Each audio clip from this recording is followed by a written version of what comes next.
what about tightening student visas for students from India? How do you feel about that? I think every political party has realized now that the way the Indian students were treated were wrong. Yes, there were some cases where the students has abused the system. Yeah. Some cases, not every case.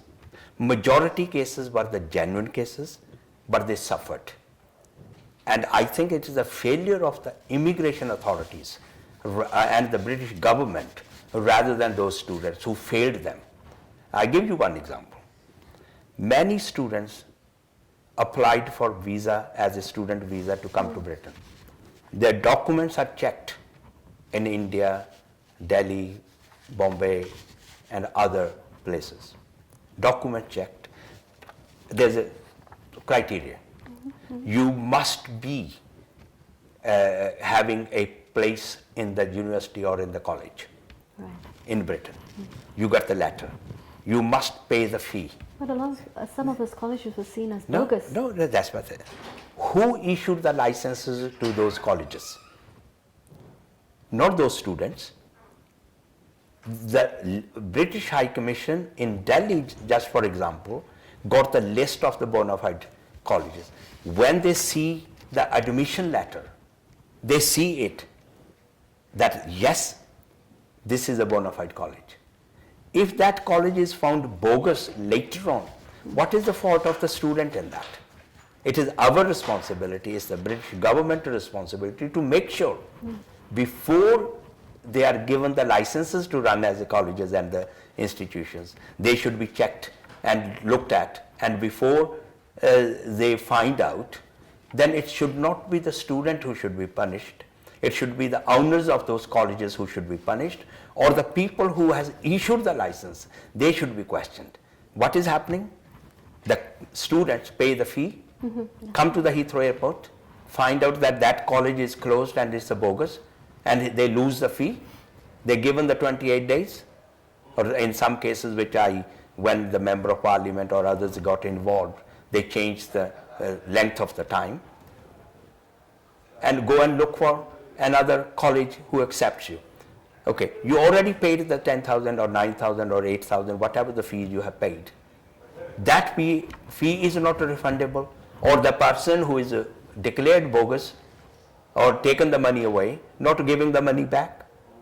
What is the fault of that student who is punished that way? So what I'm asking the government is, and which I did ask, that first of all, you look at how best we can give the protection to the students, that their admission is right, their money is safe, in case that you find out later on that this college was bogus. So the students should not be punished.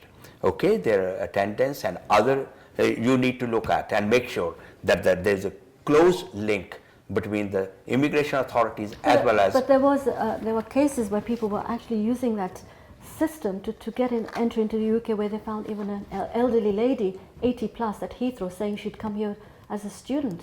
No, but read in again, the papers. no, so, it was being misused. No, I did say some people abuse. But at the same time, if 80 years old woman claims to be a student, she must have found a college or university who accepted her as a student. She must have paid whatever the fee is. Then she got that letter.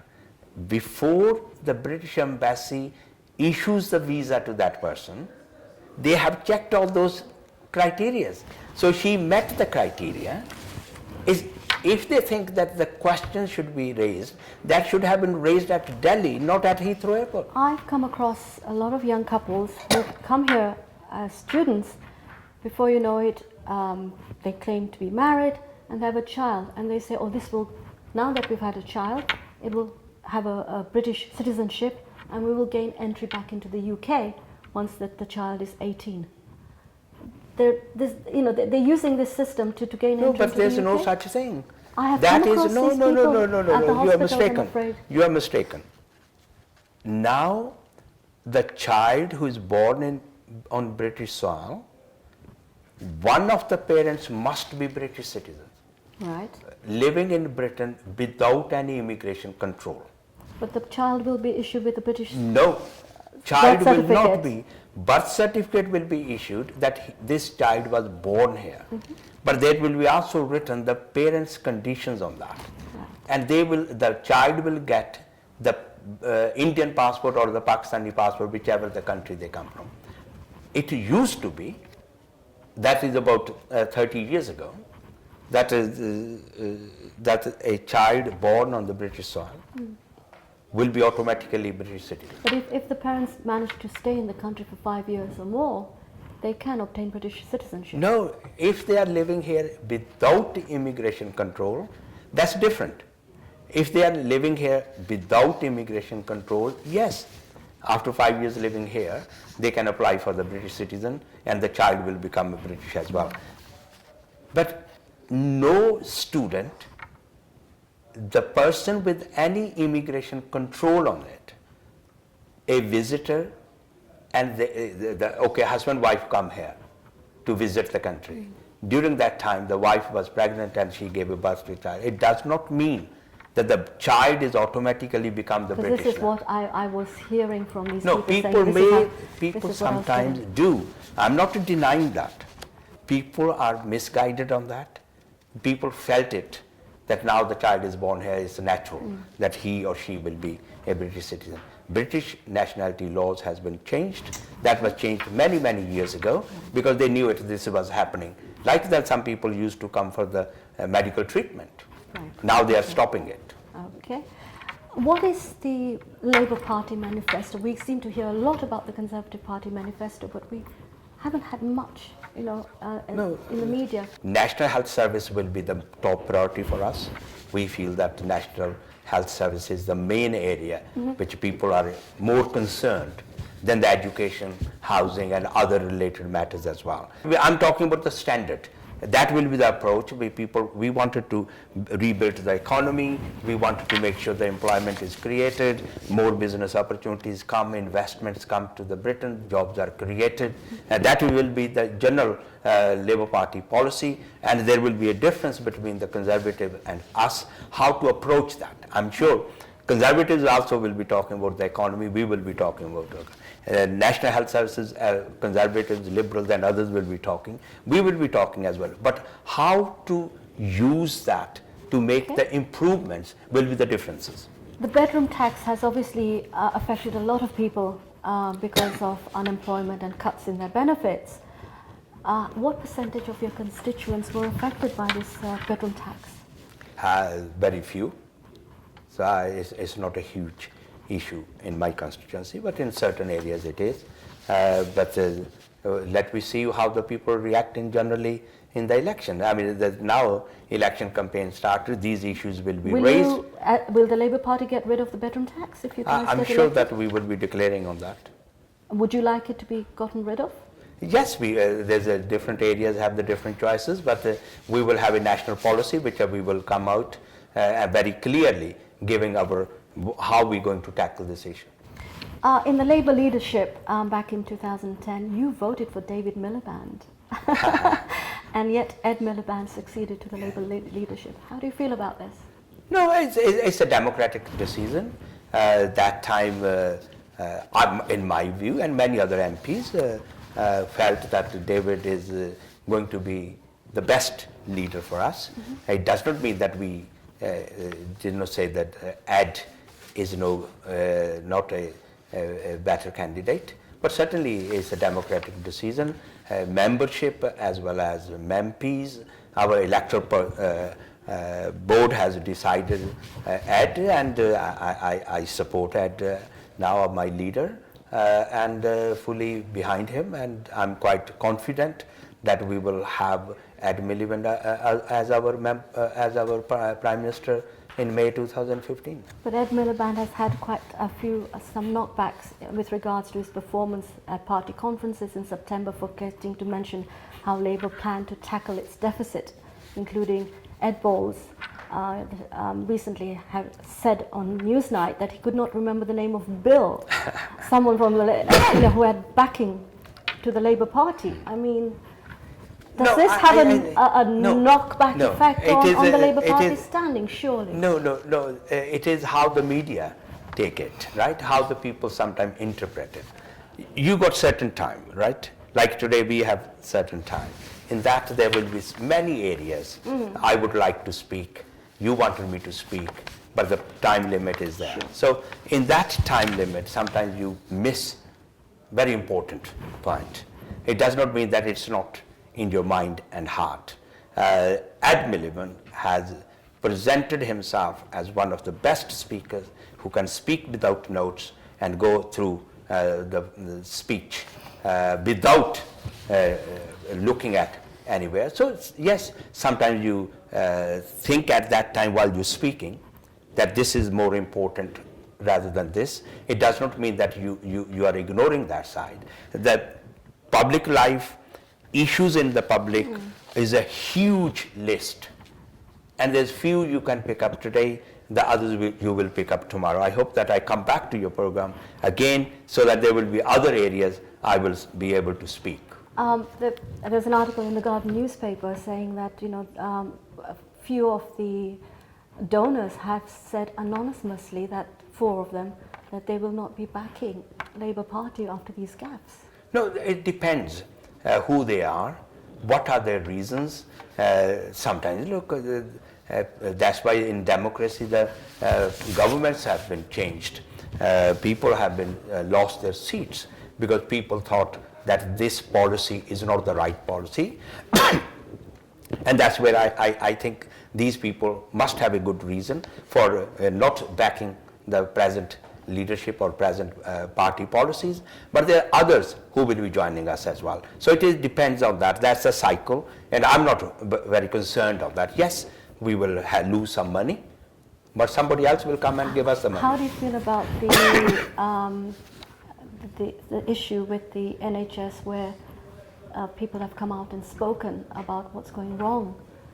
Are you talking about the whistleblowers? Whistleblowers. How do you feel about that? I mean, I as a campaigner for people's rights to protest as well as to make sure that they raise the issues, I always supported it.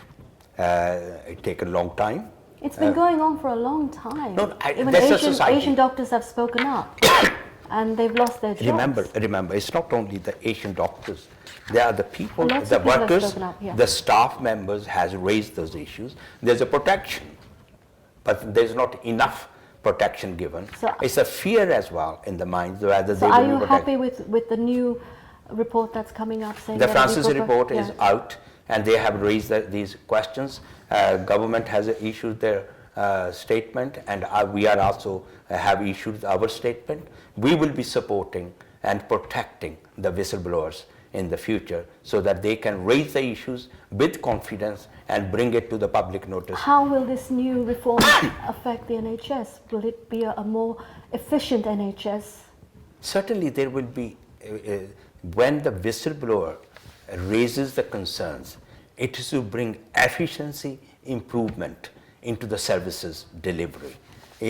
That's where it will be happening, but that's where we need inside people who can object to say, look, this policy and the practice within the system is not working for the benefit of the patients.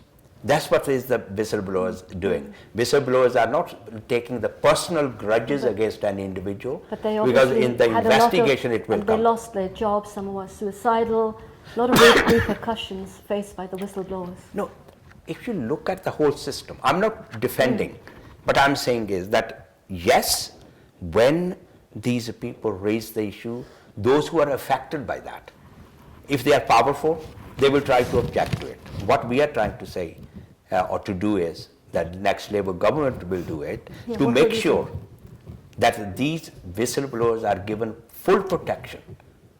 When the investigations will take place, it's not that somebody has objected to something, raised the concerns, and there's no investigation.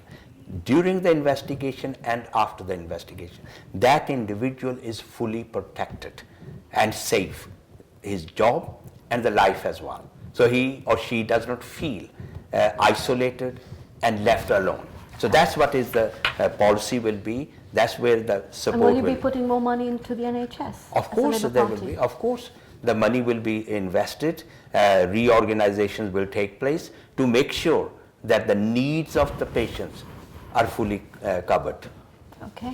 What about the scandal concerning the HSBC banking with regards to tax avoidance by several donors to the Conservative Party? How do you see this issue? I think that we take it from the different standpoint. If you look at these people who are avoiding the tax, there's a loophole. First and most important is that... But these allegations? Not allegations. Allegations are not without evidence, right? So people are, there's evidence that people were using the Swiss banks by avoiding the taxes in this country. That's where that. So where they were using that, first of all, that the next government will make sure those loopholes are covered so that the people don't do it again in the future.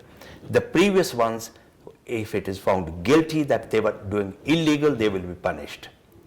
Certainly to get the money back, or the punishment will be, I'm not the judge, I don't have the evidence on that in front of me. I can't say what punishment will be. So what but changes certainly will Labour make?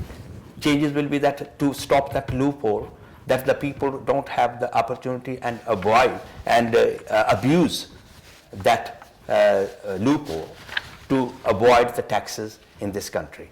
They will make sure, or we will make sure, that the next government make sure that the taxes, the people who have the businesses in this country, they run from here, will pay the taxes according to the law of this land. In the last election in 2010, you secured 51% of the votes, but you had a decline of 5.8% of the total votes. How hopeful are you that you will secure your seat again and it will not go down? I don't know the 5%, but I had the 51% and I won the seat. Okay, I had the majority, more majority than 2007. It's a political situation.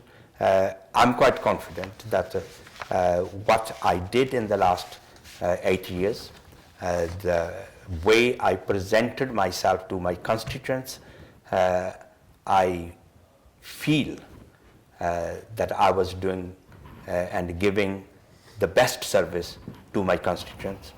And I must use this opportunity to say that since I became a member of parliament, I opened my office in the local area. I appointed the staff who are there available for my constituents while I'm in the parliament. I make sure that I'm with the local people. I travel by bus and underground. I walk on the streets with the people. I do the door knocking to make sure that I'm in touch with the local people or my constituents.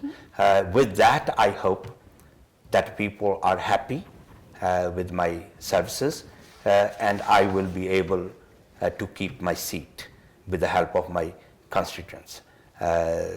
Nobody is ever say that I will be definitely winning the seat because it's in the hands of my electors, but I'm saying again and repeating that I did my best to serve my communities and my constituents, and I wanted to, and I always been in touch with local people, and with that strong roots that I was, as you said, since 1968, the day I arrived in this country, I lived in my constituency. My children born and live in the constituency and went to the local schools. I live within the constituency. You see yourself as more being a British Asian? I am a British citizen living in Britain, representing in the British Parliament, and I feel that the people recognize me on that. But I must add here that my third generation, my grandchildren, born, brought up, goes to the local schools and live in the local area. So what I'm trying to say, I'm a local person, live in the local community, part and parcel of the local community, fully understand the needs of the people, grassroots, and with my actions in the last 40 years, I don't have any reason which I give to my constituents who would say that I don't understand the needs and I don't understand, I have no interest to making sure that the needs are met with the positive results. And what are your future plans with regards to your personal plans? Will you continue with politics and climb higher to any particular positions in politics? My purpose is that as long as I live, I'm physically active, I serve the society and the communities I live in, and I make sure that I will carry on until as an MP for Southall? As MP or any other role in my life. I don't know what will be happening in the next 5 years' time or 10 years' time, but I still feel confident that my role is to serve, and I wanted to stress on this, that I am serving my constituents, and whatever the role is given to me, I will play that role. If you don't win the elections, what career would you have gone for? Or if you weren't an MP, what would you have There's done? many other areas I will be working on. First, my interest is not to educate, not to train, but to work with the young generation who will be our future, so that they can participate in the society as a good citizens as well as good public servants. That's what I will be doing. I wanted to make sure that whenever we move from this position, there's others who can come into. I'm not saying only the Asians or the blacks. Certainly we have more links with the Asian and the blacks people. But whoever wanted to have a career in politics or public life, I will be more than happy to encourage them. Use the term mentor or a person who have some experience behind will be able to assist. How important is it for Asians to join politics and get to the levels that you have in the UK? It is most important that if I use the term, Asian children must participate into the British politics. Wow. Because if you look at the future is in the hands of the politicians. Mm-hmm.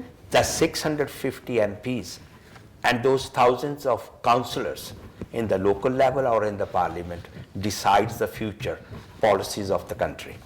If you are not part and parcel of that system, and then somebody else will be deciding on your behalf. So Asians should really stop becoming corner shop owners and move more into the wider realm. No, I think that people have this misunderstanding. There's nothing wrong to have your own business as long as it's an ethical business. Mm. There's nothing wrong to have a profession as long as you are ethical profession in using those ethics, those who are linked with those professions.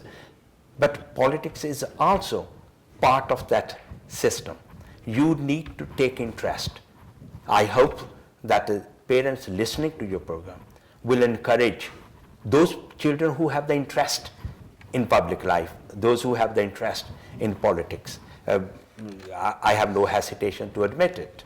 My grandson, I hope that he will follow my footsteps. Mm-hmm. I wanted him to be into that field, the subject. I'm not saying ignore your education, but learn from what I gone through, and which he is in a better position because we live together, and he watches me and my life, because as you yourself said that I spent whole my life in public service rather than doing any other.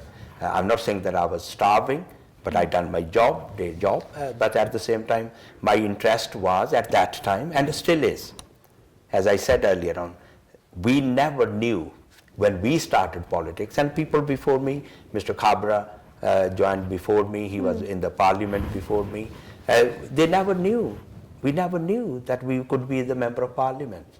But it's a system has gone through in that reformed, and we managed. So you worked towards it. We worked towards it and we got fruits. it. Do you foresee the day, like USA, which has a black president in its history for the first time, that we will see an Asian prime minister in Britain?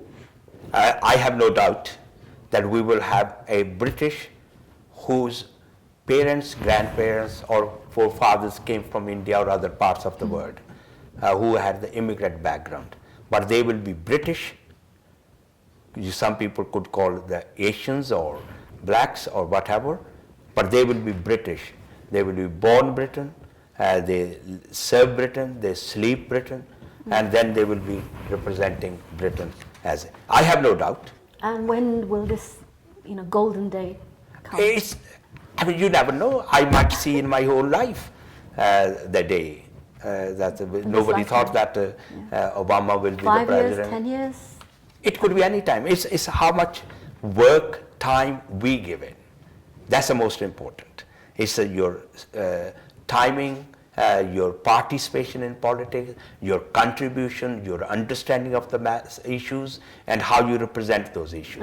Whether they will be recognized. Very strong Asian MPs at the moment. Priti Patel, Keith Vaz.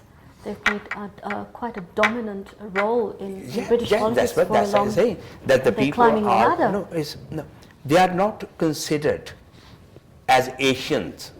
They are good conservative MPs or the Labour MPs. They come from a political background, and within that party politics, they are considered as good ones. They have the ability to represent. If you don't have the ability to represent, you will not be chosen. I would not have been chosen if my membership and the constituents felt that I'm not able to represent them. Once there's a confidence that yes, they understand that. That's why I encourage those youngsters to take more active part into the British politics, understand the issues, and make sure that on the grounds of the British system, you represent the constituents and the people. So the issues concerning race is not playing a big factor when it comes to politicians now. It's not. They don't look at the color of your skin in order to decide whether to vote for you or not. No. It's what you represent. Yes. People in Britain, whether they come from Asia, they come from West Indies, Africa, or they come from Edinburgh or anywhere. So it's much more tolerant society. The people vote on ideology, party policies, and to make sure that they follow that. People don't vote on faith, caste, color, or creed.